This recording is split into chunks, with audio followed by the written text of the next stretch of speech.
Welcome to the Ben Dano podcast where we're calling a spade a spade. The WNBA season comes to a close, and it's clear as day as to...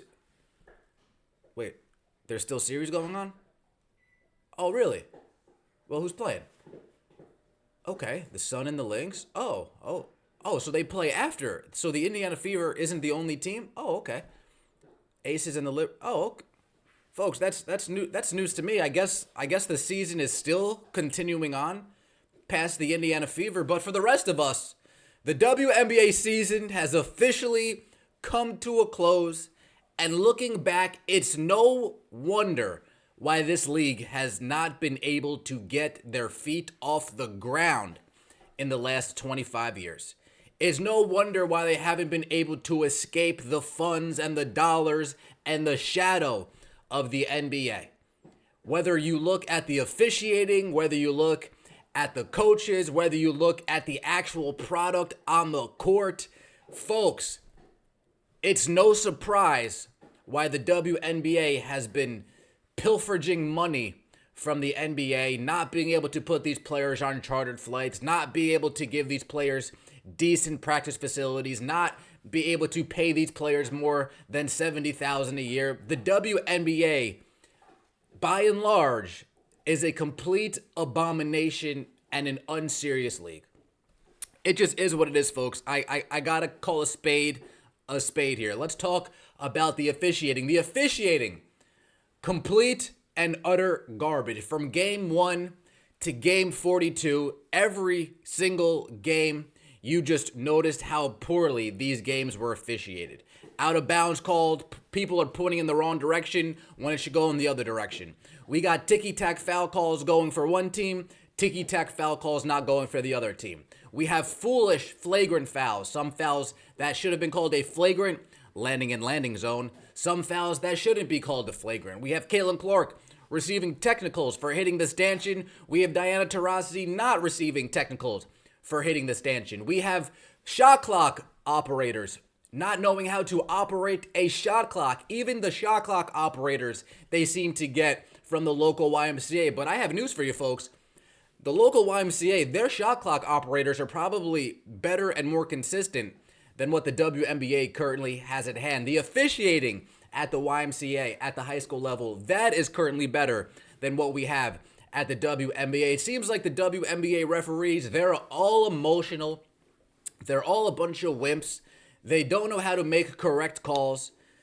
Seems like the script has been handed down from the WNBA. We're going to call it this direction today. We're going to call it this direction today. Again, there was nothing that resembled the word fair going on at all in terms from an officiating standpoint this year. Aaliyah Boston getting beat up every single day. Caitlin Clark getting clawed up, getting scratched, getting eye poked every single day. The officiating, a complete and utter abomination. That is one reason why the WNBA is a clear joke and has not been taken seriously. Number 2, the coaching. How many good coaches are there in the WNBA? 3, 4 maybe actually quality coaches, and the coach that we watched all season long clearly wasn't qualified for her job. We don't know how to call timeouts. We don't know how to do substitution packages. We don't know what our starting 5 should be. We're over here wrapping each other in toilet paper during the Olympic break. We're over here in batting cages. We're over here at the state fair. We're doing everything but practicing on our layups, practicing on the rebounds. I'm not exactly sure what was going on from a coaching standpoint in the WNBA. The players. First, let's talk about the players off the court. A bunch of crybabies. A bunch of victimhood mentality little sissies in the WNBA. Everybody wants to go on Twitter, wants to go and use their platform that nobody has paid attention to since this year, up until this year. They want to use their platform and they want to demonize fans. They want to demonize groups of people. They want to do nothing but take accountability for their own actions. Instead, the WNBA continues to show that it is, in fact, an activist league. A league that doesn't care about turning a profit. A league that doesn't care about attracting new eyeballs. A league that doesn't care about attracting new fans. These players only want their type of fans. These players only want their type of feedback. They're not ready to get critiqued. They're not ready to get covered like men. They want to be handled and coddled like a bunch of 5-year-old little children. They want to be given candy past 11 o'clock p.m. They want to be able to eat peanut butter cake for breakfast. It doesn't work like that over here in the world, little WNBA players. I'm sorry. Real fans, hold your feet to the fire no matter who you play for, no matter what team you play for. We don't kiss your ass like the Las Vegas Aces fans. We don't kiss your ass like the Atlanta Dream fans. We are actually real sports fans. And the WNBA can't handle the new real sports fans coming and watching their product. Every single day, they're over here doing this, they're over here doing that, instead of practicing their game, right? They're calling fans racist. They're calling fans this. They're calling fans that phobe. They're calling fans that phobe. Instead of turning off social media, they want to go and cry and whine and say, Kathy Engel brain dead, do something about it. Kathy Engel brain dead, do something about it. There's nothing you can do about people online. What do you expect her to do? But what you can do, you can control what your eyes see. You can put your phone down. You can mute people. You can block people. Instead, you want to get on your bully pulpit. You want to get on your high horse on these social media accounts, and you want to talk down to a certain fan base. Can't talk down to me. Let's talk about the actual product on the court. Folks, how many players are there in this league that are legitimate, really good players? Let's be honest here. How many players in this league are legitimate good players? How many players can you say, hey, go make 10 layups? How many of them will make 10 of the 10? How many of them will make 9 out of 10? How many of them will make 8 out of 10? Not too many. There's maybe a dozen, slightly more, maybe 20. I'm pushing it saying 20. I think 10 to 12 is probably the best number of actual ball players, actual people I consider, wow, this isn't like watching a bunch of high school kids play around and miss layups. This isn't like watching a bunch of 6-year-olds play around and miss layups. For the most part, folks, I'm not going to be brainwashed. I'm not going to have Stockholm Syndrome because I watched the WNBA for the first time ever this year. I'm not going to act like I was watching something that I wasn't watching. Even some of the Indiana Fever games, bad basketball, gross basketball, poor coaching, poor officiating, missed layup galore, air ball galore, can't catch a pass galore, can't play defense galore, slow rotations galore. A lot of it was bad basketball. And that's partially why the WNBA has been pilfering money from the NBA. The WNBA hasn't seen a million view game since 2008 up until this year. And that's because, by and large, it is bad basketball. The product just isn't very good. There needs to be more skill involved. And don't say, well, it's a more physical game. It's not a more physical game. The WNBA is not more physical. It's probably dirtier. But again, if you're not athletic to slide your feet, what do you got to do? You got to knock somebody off their spot, I guess, right? If you're not coordinated enough to catch your pass, what do you got to do? You got to trip over 3 bodies and fall on the floor.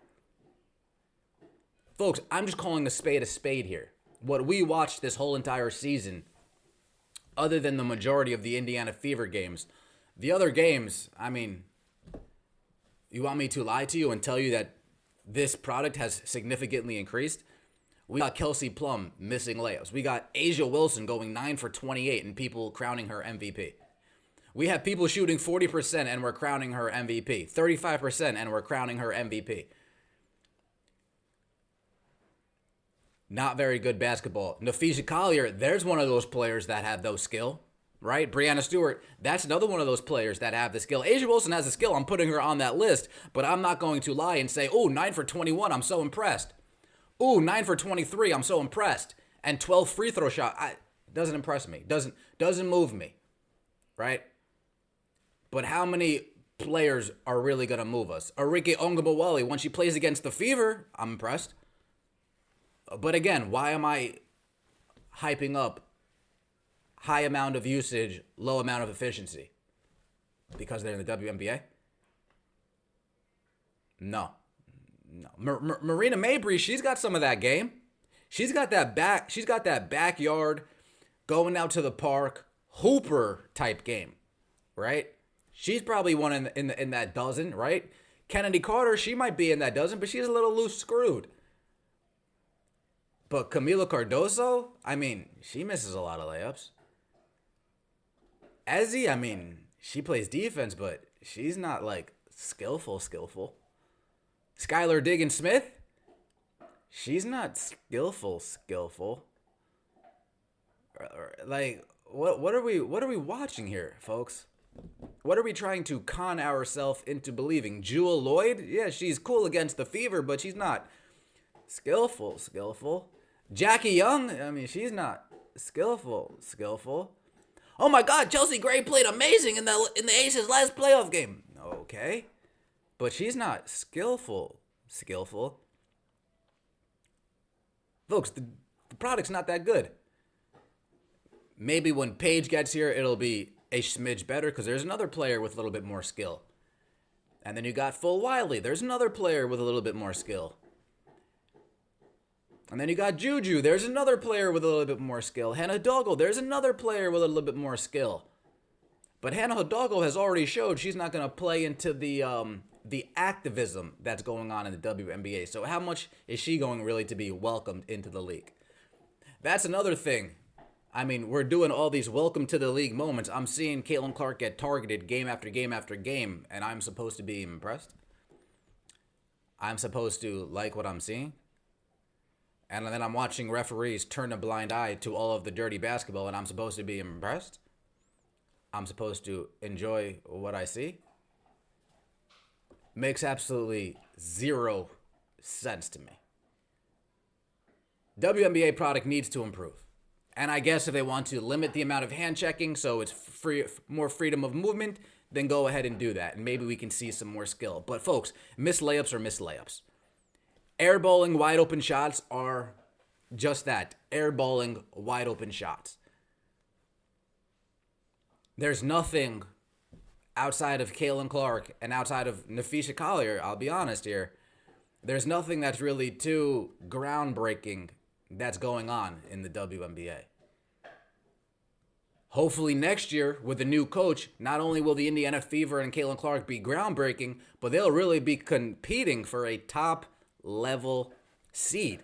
They'll really be competing for a championship with a championship level coach, championship level roster.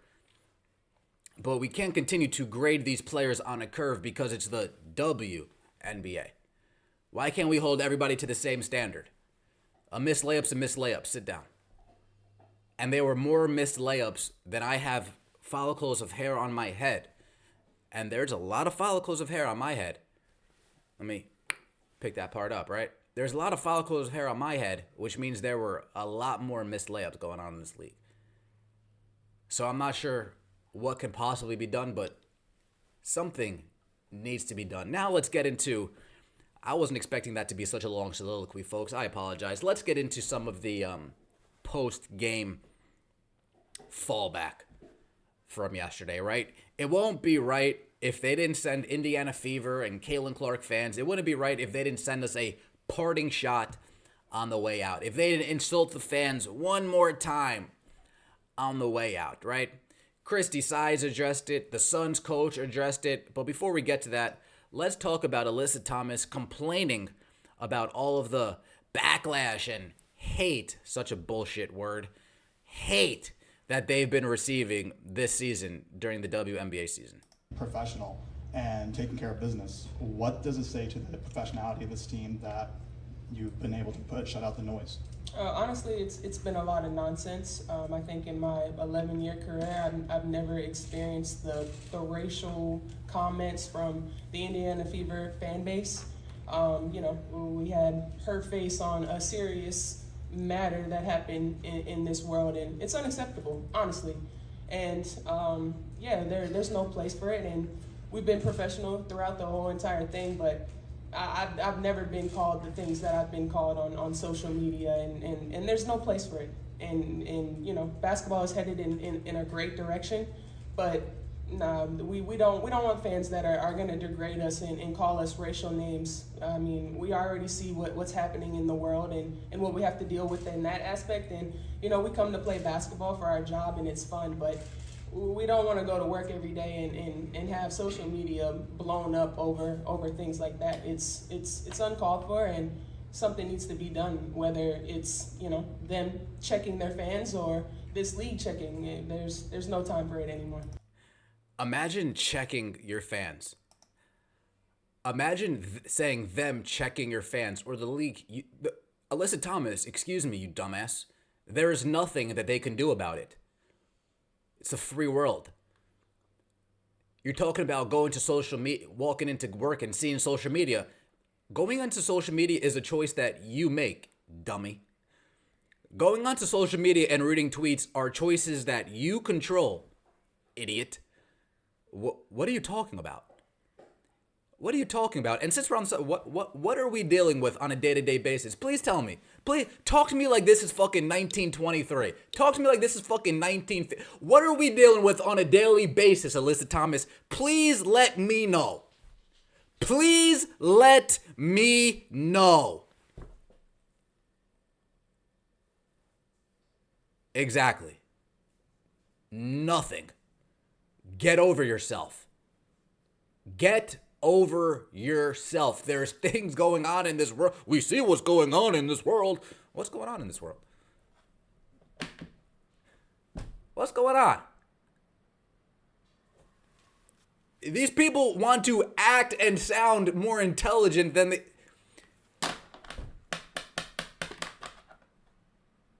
Quiet down. Saying that you didn't hear any of this from any other fans in your 11-year career, and Indiana Fever fans are this, Indiana Fever fans are... Hey, listen, Thomas, when you chokeslammed Angel Reese, was it Indiana Fever fans calling you and your girlfriend being part of an abusive relationship, or was it Chicago Sky fans? Please let me know. When you chokeslammed Angel Reese to the floor, was it Indiana Fever fans that were calling for a domestic violence investigation in your relationship, or was it Chicago Sky fans? You let me know. Because if I don't recall, you actually went on Instagram and you went and defended your relationship because the domestic violences and the domestic violence claims were so loud from Chicago Sky fans. Remember that, Alyssa? No, you forget. It's not the popular thing to do, right? To insult Chicago Sky fans, right? Even though Isabel Harrison and Dana Evans went on a long soliloquy talking about how Chicago Sky fans, people that look like them, are sending racial hate their way, are sending threats their way. But again, they need to get off social media, just like your sorry ass needs to get off social media. Folks, there's no crying in basketball. Stop crying like a girl. Like, all of that applies to the WNBA. All of that applies to the WNBA. A league full of perpetual victims. Once they get over that hurdle in their mind, they will be able to live a much more happier life. And then they're going to, I'm happy. My life's happy. Well, you don't sound happy when you're talking like this in the press conference. You're talking like you're being held down by the man. You're talking like you're being a victim every day, like you can't step out of your house without saying, hey, Alyssa, you suck. Now, that doesn't happen in today's day and age. I'm sorry. Maybe to the top level athletes, but you, Alyssa Thomas, you can go shopping and nobody will come up to you and ask for an autograph. You can go to Walmart and nobody will come up to you and ask for an autograph. You can go to ShopRite, nobody will come up to you and ask for an autograph. You can go to a baseball game, nobody will come up to you and ask for an autograph. You can go to a football game and nobody will come up to you and ask for an autograph. Again, continued.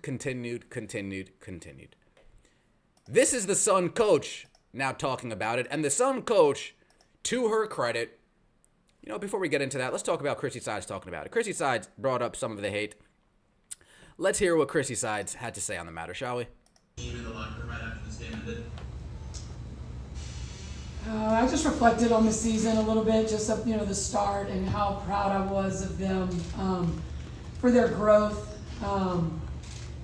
just getting, you know, our goal was to make the playoffs, and you know, we achieved that. So started there, but just proud of the adversity that these guys went through, just the expectations that were insane for us to start this season, and what people thought we should be doing, and just the, you know, just the outside noise that these guys had to endure, from game one till now. So a lot of hurtful, hateful speech out there that's happening, and it's unacceptable. It's unacceptable for any of these guys. This is basketball, and this is their job, and they're doing the best they can. Do better. And when it gets personal, to me, that is just when, I mean, there's no reason for it. And these guys have to listen and watch that. Social media is their life. That's just what they do. And they have to read. Social media is not their life, Christy. This is not what they do. They play basketball. That's what they do. Going onto social media is a choice that they make. It's not in their contract. It's not a qualification to get into the WNBA. Getting on social media are choices all of these women, all of these players make. And they just can't handle it because they're all sensitive little prissies. They're all sensitive little wimps. Again, do WNBA players want to be covered like the NBA, or do they want to be covered like a 5-year-old travel team? 5-year-old travel teams probably get more pushback than the WNBA players, because we expect those 5-year-olds to make layups. We expect those 5-year-olds, hey, right arm, left leg, left arm, right leg. We expect that from 5-year-olds, right? We get on our 5-year-old head. Social media is not what they do. These are all choices that these players make. Keep in mind, Caitlin Clark's not on social media. Choices that she makes. And see these things constantly, and just all of the, you know, the stories that are made up, you know, just of what people see or think they see. You know, I was given a technical because I said F you to the officials. False. So it's just this new world that we're in, and it is just not acceptable when it gets personal for these guys to have to deal with that. So they handled it and kept showing up and kept coming in our locker room and kept finding ways to get better, and we freaking landed in the playoffs after we started 1-8, and that is an incredible story to talk about. Wow, Chrissy, I think I saw more fire from you banging on the table than I did from you all season long. A couple things right there. I'm tending to agree that some of these stories are being made up. I'm tending to agree that some of these stories are some fake accounts trying to pump up some nonsense. Got to pump it up, don't you know? Pump it up. You got to pump it. Sorry, I had to. I tend to agree. Christy, another thing though, if you didn't curse out the officials, you need to do better, Christy. If you didn't get thrown out for saying F you to the officials, well then maybe you should say F you to the officials a couple times. That's what good coaches do. They'll curse out an official or two. That's what a good coach will do. The fact that the team overcame a 1-8. Chrissy, you guys play bad, you play bad. You play good, you play good. You play bad, fans will call out the bad. You play good, fans will call out the good. But guess what can change all of that? Staying off social media. Staying off the blogs. Staying off the sites. Staying off the forums. It's very easy to stay in your own bubble in today's day and age, folks. I have a cell phone right there that I've refused to get fixed for the past 4 or 5 months. I've just refused to. Don't need it. No need for it. It's very easy to silence out the noise if you choose to. But the thing is, these players are addicted to the attention. They're addicted to the clicks. They're addicted to the views. They're addicted to the clout. They can't help themselves because their egos are so big. They can't help but not to go on social media. Ooh, what's everybody saying about me? And then when they realized it's a new dawn, it's a new day, it's a new light. When they realize that it's a bunch of new people watching and they don't care about your feelings, If they want to call Aaliyah Boston Aaliyah Softon, then they'll do that. If they want to say Kelsey Mitchell, pass the damn basketball, then they'll do that. If they want to say Erica Wheeler, why are you missing a wide open point blank layup, they'll do that.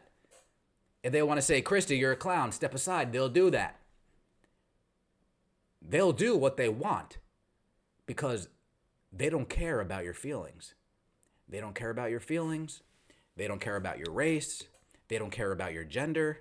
All they care about is a team that wins basketball games.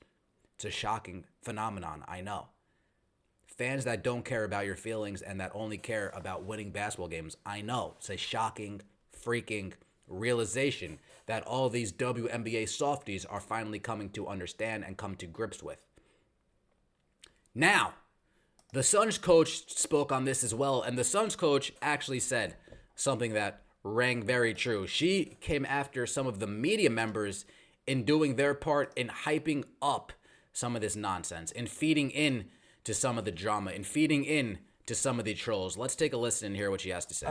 There's been a lot of commentary around this series, and she talks about racial remarks she's received this year and how she's never experienced that in her 11-year career. And I just wanted to know, DeJounte also posted earlier in her Instagram an email, a really offensive email that someone sent to her, coaching this Made up email. this team and what the players have had to experience. I just wonder if you have any thoughts or comments on what they've had to go through, and also on Alyssa's call for the league to potentially step in and do something about it.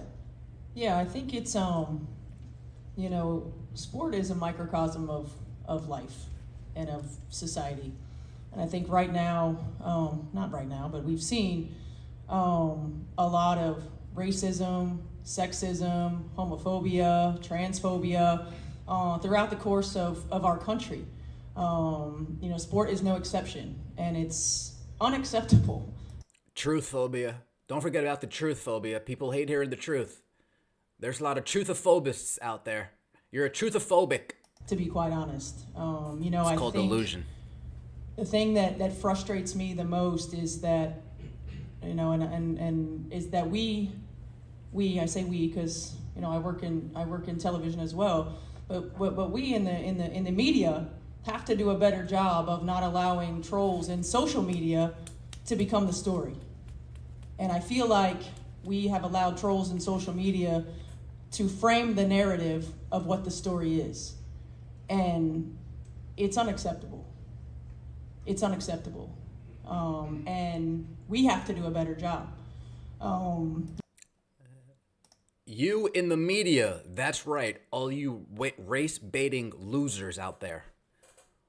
All you race-baiting delusional losers out there in the media needs to do a better job of not buying into the trolls.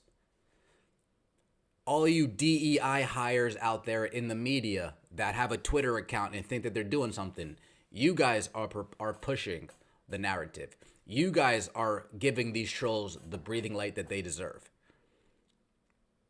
You idiots in the media, whether you work at ESPN, whether you work at NBC, whether you work at CBS, whether you work at Yahoo, USA Today, all of you guys in the media that are pushing forward these agendas to pin certain groups against each other based on a couple troll accounts on Twitter, you guys are 99% of the reason the discourse around this trash league is as toxic as it's been.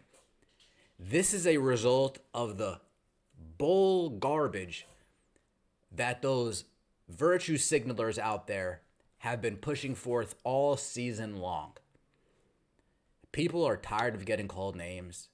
They just don't care anymore. People are tired of getting called racists. Just don't care anymore. People are tired of getting called this, we just don't care anymore. Because you've just been saying it so long, starting to feel like you're just trying to say something instead of saying, here, let me engage in an actual civilized back and forth. Instead, I'll say, no, you're wrong, you're racist, block you, and move along. And there's a lot of those people out there in the media as well. And she put it perfectly. The actual media needs to do a better job of not letting social media steer the narrative. But we've just witnessed all of these people talk about these new fans, talk about Indiana Fever fans. Yet, surprisingly enough, yesterday during the game, it wasn't an Indiana Fever fan that got kicked out. It was a Connecticut Sun fan. Let's take a look.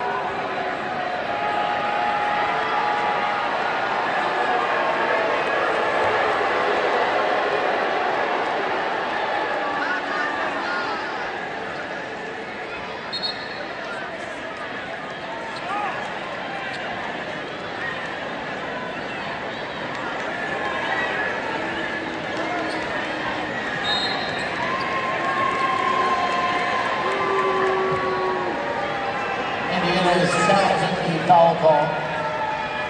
Time out on the floor. And on the bottom of your screen, if you guys notice, the security guards are coming up and they are escorting a fan out of the arena. Taps the gentleman on the back, bottom right of your screen. He stands up, and then out of the arena he goes. So again, everybody talking about